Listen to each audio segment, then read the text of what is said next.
విజయవాడలోని ఓ కన్వెన్షన్ సెంటర్లో కూటమి శాసనసభాపక్ష సమావేశం జరిగింది.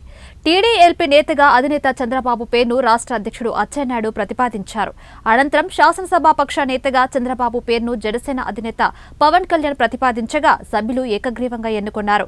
విజయవాడలోని ఏ కన్వెన్షన్లో కూటమి నేతల సమావేశం జరిగింది. ఈ సమావేశానికి చంద్రబాబు, పవన్, పురంధేశ్వరి, కూటమి ఎంపీలు, ఎమ్మెల్యేలు హాజరయ్యారు. శాసనసభ పక్ష సమావేశానికి విచ్చేసినటువంటి పెద్దలు, గౌరవనీయులు, తెలుగుదేశం పార్టీ జాతీయ అధ్యక్షులు శ్రీ నారా చంద్రబాబు నాయుడు గారికి, జనసేన పార్టీ అధ్యక్షులు గౌరవనీయులు శ్రీ పవన్ కళ్యాణ్ గారికి, బీజేపీ రాష్ట్ర శాఖ అధ్యక్షురాలు శ్రీమతి పురంధేశ్వరి మేడం గారికి, ఈ సమావేశంలో పాల్గొన్నటువంటి తెలుగుదేశం పార్టీ, జనసేన, బీజేపీ నా తోటి శాసనసభ్యులందరికీ పేరు పేరున శిరస్సు వంచి హృదయపూర్వకమైనటువంటి నమస్కారాలు తెలియజేస్తున్నాను. దేశ చరిత్రలో ఆంధ్రప్రదేశ్ ఏర్పడిన తర్వాత ఇటువంటి అద్భుతమైనటువంటి విజయం ఇంతవరకు ఎప్పుడు మనం చూడలేదు. అటువంటి విజయాన్ని మనం సాధించాం.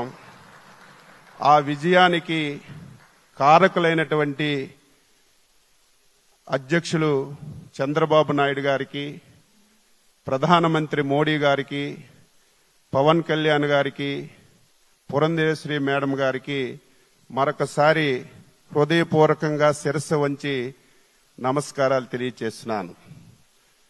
అద్భుతమైన విజయం సాధించామని ఆనందం మనకున్నా సరే, మనందరిపైన గురుతరమైనటువంటి బాధ్యత కూడా ఉంది అని మనందరం కూడా ఒక్కసారి గుర్తుపెట్టుకోవాలని చెప్పి సందర్భంగా తెలియజేస్తున్నాను.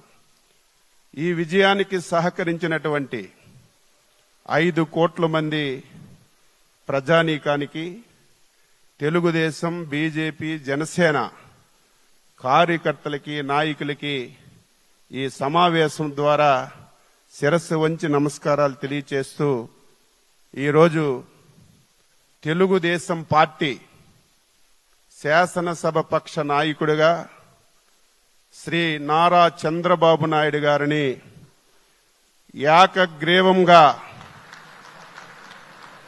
ఎన్నుకున్నట్లు ప్రకటిస్తున్నాను.